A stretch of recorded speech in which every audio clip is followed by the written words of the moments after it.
Clint Eastwood and Donald Sutherland lead an all-star cast in the classic wartime adventure Kelly's Heroes, tonight at 9, only on TNT Classic Movies.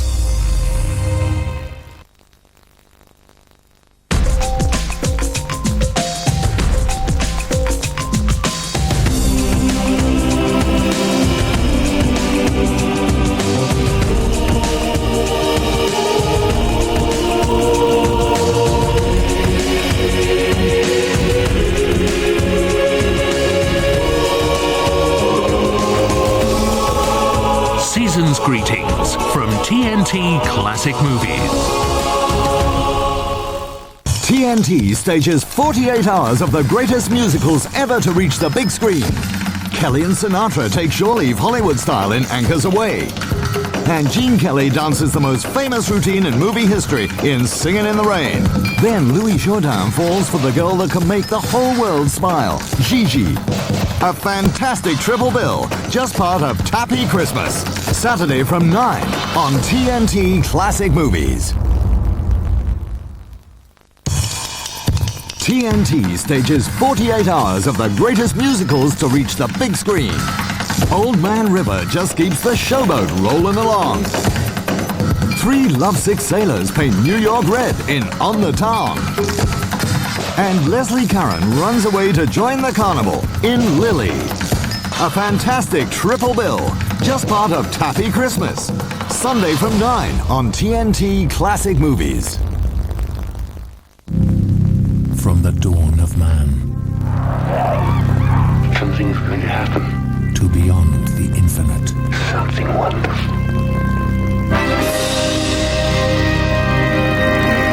18 months ago, the first evidence of intelligent life off the Earth was discovered. The time has come to take the ultimate trip. This mission is too important for me to allow you to jeopardize it. Open the pod bay doors, Hal. Just what do you think you're doing, Dave? And enter the unknown. God, it's full of stars. What is going to happen, Dave? Something wonderful. I'm afraid. Don't be. Stanley Kubrick's 2001 A Space Odyssey, followed by 2010.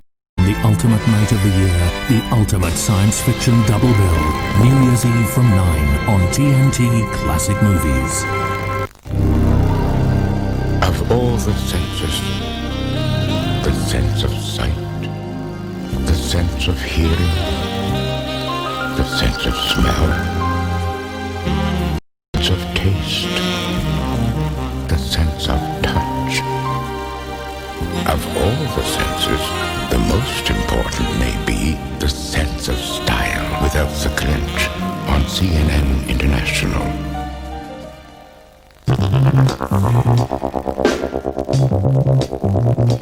In the face of competition, the eyes have it. 5 motion pictures to nourish the optic nerve. So pull focus on a Paul Newman season. Starting with Cat on a Hot Tin Roof, New Year's Day at 9 on TNT Classic Movies. Now you can enjoy thousands of movie presentations all day and all night. To receive TNT Classic Movies 24 hours a day, contact your local cable operator for details. Open the pod bay doors, Hal. I'm sorry, Dave. I'm afraid I can't do that.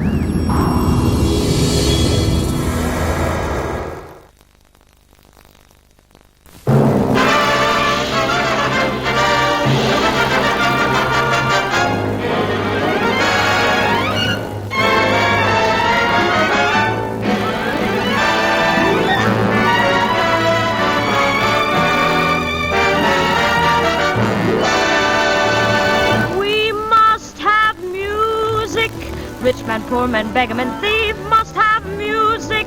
Doctor, lawyer, Indian chief must have music. Whether sentimental or oriental or just plain low-down music.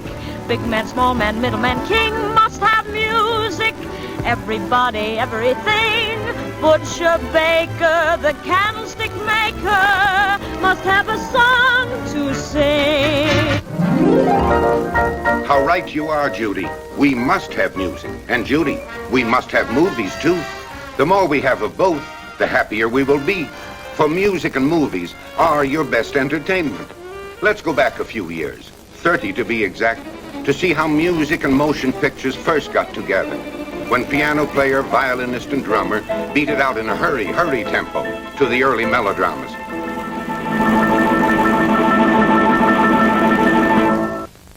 And when sad-eyed singers sang their hearts out to the illustrated song slides.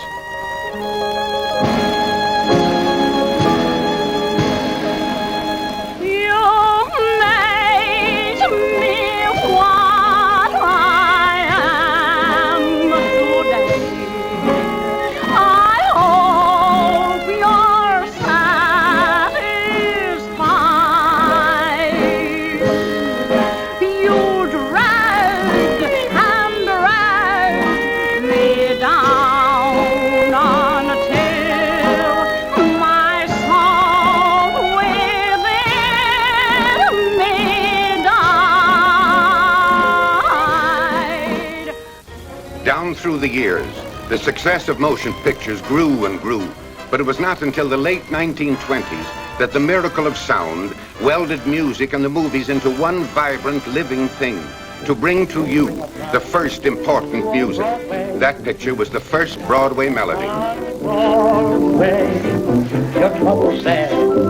All out of style, of Broadway, where and why?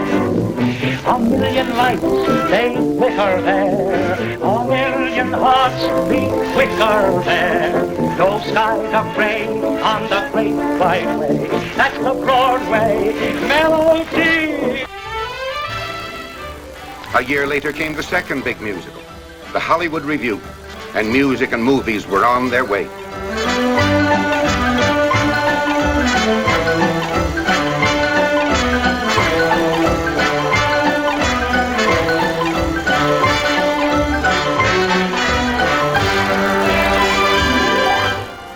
On came the cavalcade of musical pictures, big shows, all of them, each reflecting the rapid forward strides of music and motion pictures. Rosemarie and Maytime, each year a new Broadway melody.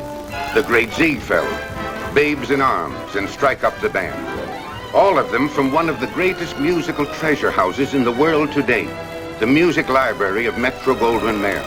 From this library, MGM chose The Chocolate Soldier by Oscar Strauss as the latest singing role for Nelson Eddy, and selected as his romantic interest a lovely newcomer to the screen, the American beauty of the Metropolitan Opera, Risa Stevens. Given the honor of adapting the music for the screen were composer-conductors Herbert Stothard and Bronislaw Kaper. It is our privilege now to pause briefly on the musical scoring stage. Here we find Herbert Stothard and the Metro-Goldwyn-Mayer Recording Orchestra. And in just a moment we will see and hear conductor Stothard direct this symphonic group in the music for the opening title of The Chocolate Soldier, immediately followed by one part of the orchestral accompaniment for the famous duet, My Hero.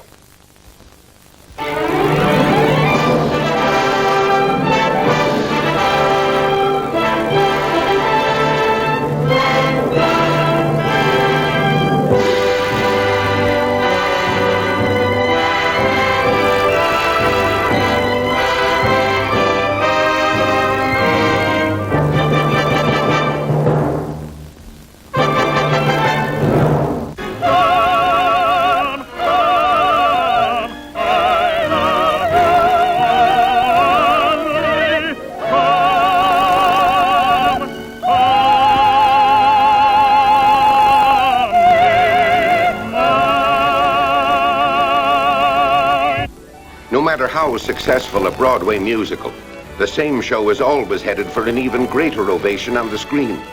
This is because of the infinitely wider range of presentation motion picture production allows.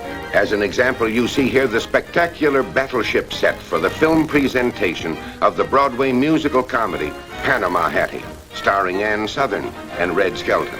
Roger Edens and Georgie Stoll are credited with the musical direction.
elaborate dance numbers for big musical pictures don't just happen.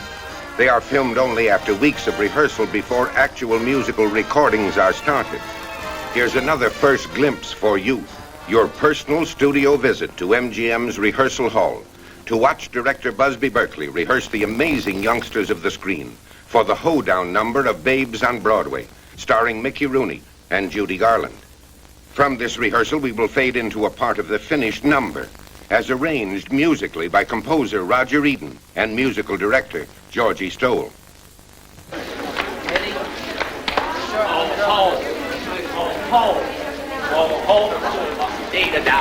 Boom. That's what I'm trying to get. Hold down, the country's gone hold down. It's putting its hold down and kicking its heels. Hold down and bring your best hold down. We're facing a showdown and gotta make hay, 'cause hold down's on its way. But it takes more than just a studio and music and writers and directors to make good pictures. Good pictures need good players, and equally, good players make good pictures. And in all Hollywood, in all the history of motion pictures, there has never been a gathering in one studio of a star and featured player list such as this.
Motion pictures and music will continue to bring happiness to the free peoples of the world, as long as free men and women may lift their voices in song, or listen to glorious voices like that of this beautiful American girl, Risa Stevens.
Almost in the heart of ancient Europe lies a colorful little country where about 4 million inhabitants of French, German, and Italian origin have defied traditional prejudices and founded a friendly nation known to the world as Switzerland. Switzerland the Beautiful, a land of snow-capped mountains, fragrant pine woods, crystal blue lakes, babbling brooks, and flower-laden meadows, where something of spring, summer, autumn, and winter may be seen during any season of the year.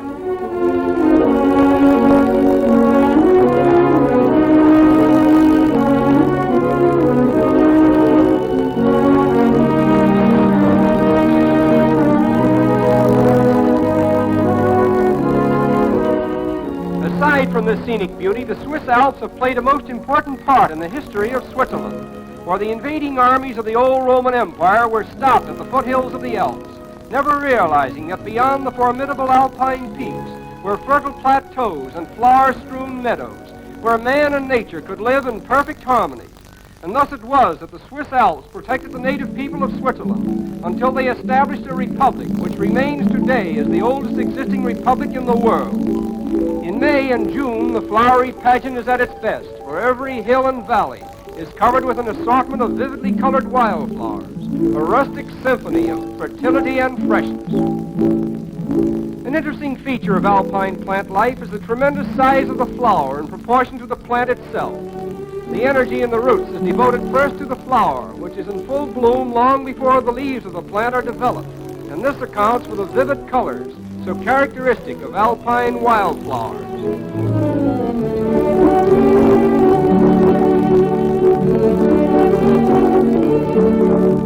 In contrast to the modest little wildflowers are the rushing mountain streams, which originate in the regions of snow and swiftly flow down the mountainsides and through the valleys, beautifying the landscape and bringing superabundant water power and constant sustenance to the fertile soil of the country. Nestling amidst the flowery meadows, we find a typical dwelling, which illustrates the inherent love of color, which is so characteristic of the Swiss people. Elaborating the windows with painted designs is one of the oldest and most used practices in the decorative art of Switzerland. The picturesque old city of Lucerne is a favorite spot for travelers, who regard it as a delightful center in which to spend a holiday. Aside from the fact that it has some of the finest hotels in the world, its unique situation at the point where the Lake of Lucerne touches the northern edge of the Central Alps makes it a natural focus for Switzerland's great tourist traffic. There is a beautiful old world atmosphere about Lucerne, and quaint old wooden bridges of historic renown bring joy to the hearts of the lovers of medieval architecture. The decorative watches and clocks that are constantly on display remind us that Switzerland leads the world in their manufacture and that a large percentage of her population is engaged in their production. Perhaps the most famous of the many interesting sights in Lucerne is the Lion Monument, which perpetuates the memory of the brave Swiss guards who were killed in the defense of Louis XVI during the French Revolution. In the smaller towns of Switzerland, on special occasions, native costumes are worn.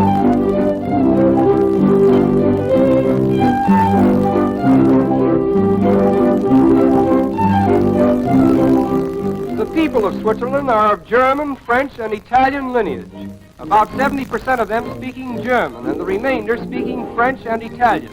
But in spite of their ancestry and the political strife that often surrounds their little country, they have developed no national prejudices outside of Switzerland itself, which is a perfect model of peace and neutrality. Wood carving is an old craft that is still practiced in some of the smaller villages, and it is not an uncommon thing to find some very fine specimens of the art, fascinating in their vigor and simplicity and expressive of local tradition.